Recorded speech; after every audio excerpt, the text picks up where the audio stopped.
this episode of the Sidchrome Mustang, we head down to Sidchrome Engines to see how much our 351 Windsor makes on the dyno. Then we'll complete the last rust repairs before we put on the paint and get this car looking better than new.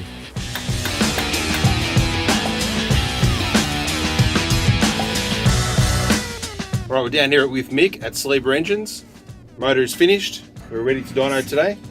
Mate, first of all, why do we dyno an engine? To test the engine, to make sure that there's no water leaks, oil leaks. And for this particular project, we need to see what horsepower it makes. I mean, both Charlie and I have had a fairly reasonable guess at what we thought it would make, and interestingly enough, I think it'll be close.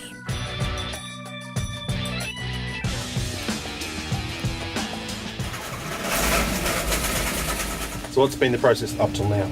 Well, we start the engine and we run it in for about 20 minutes. We just run it at a high idle with a light load. And then after we do that, we do a couple of power runs, and then we'll tune the engine, starting with the ignition timing first, to get the best, well, pretty much the best power. And then we make sure that the carb is jetted right. It's a brand new Holly straight out of the box, and it was very good. It needed a little bit of fiddling with, but next door to nothing. People do get very excited about their peak horsepower number. That's not necessarily the number you should be worried about, is it? You don't spend much time there. No, it's all about turn and force.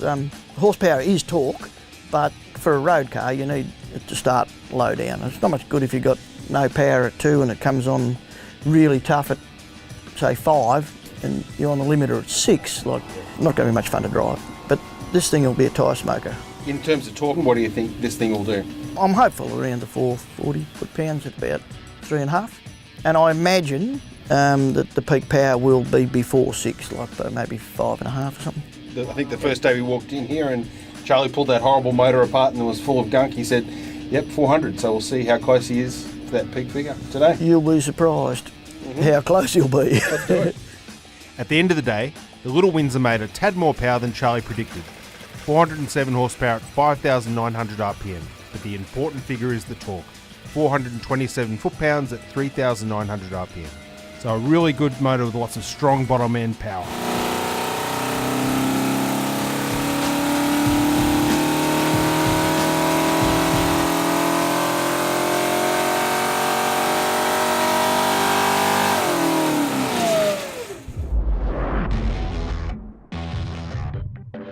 The final piece of major work for Peter at Personal Panel Services to tackle on the Mustang was the rear section where the taillights go.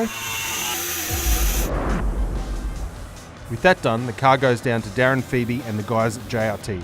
They're going to lay down the Nardo grey colour supplied by PPG Australia. Since last time you guys were here, we've been really busy with all the parts and components and panels. Doing lots of the black accents, bumper bars and all of the mouldings. And now we've got all the panels here. So all the panels have been polyester primed, blocked, high build primed, guide coated and ready for top coat. So the shell only arrived a few days ago back from the panel shop. So we've now got a lot of work to get going with that. I think we'll probably have it in the booth at the end of next week, all ready to go and body deadened and top coated, cleared and hopefully ready for assembly. So while JRT's normal role with Team 18 is to repair their supercars as quick as possible to get them back onto the track after a bingle, the Mustang job involved a little more tender loving care.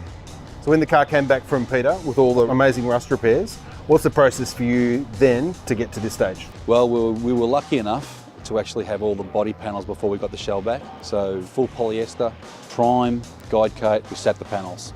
We then got the shell and we had to just completely redo that process again. So with that done, it's time for the colour, yeah? Yes, the base coat goes on, 3 coats and 3 coats of clear coat.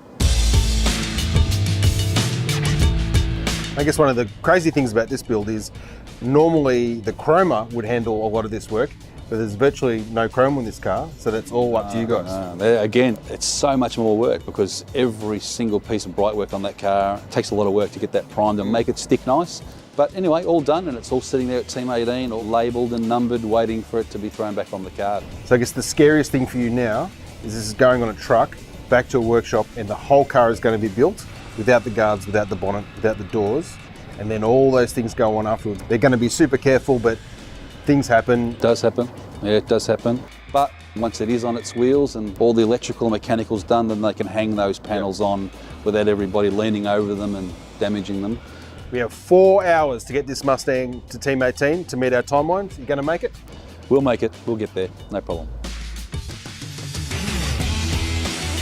So it was really good that the JRT guys could meet their deadline, so there's no delay and we can get the car straight off to the trimmers.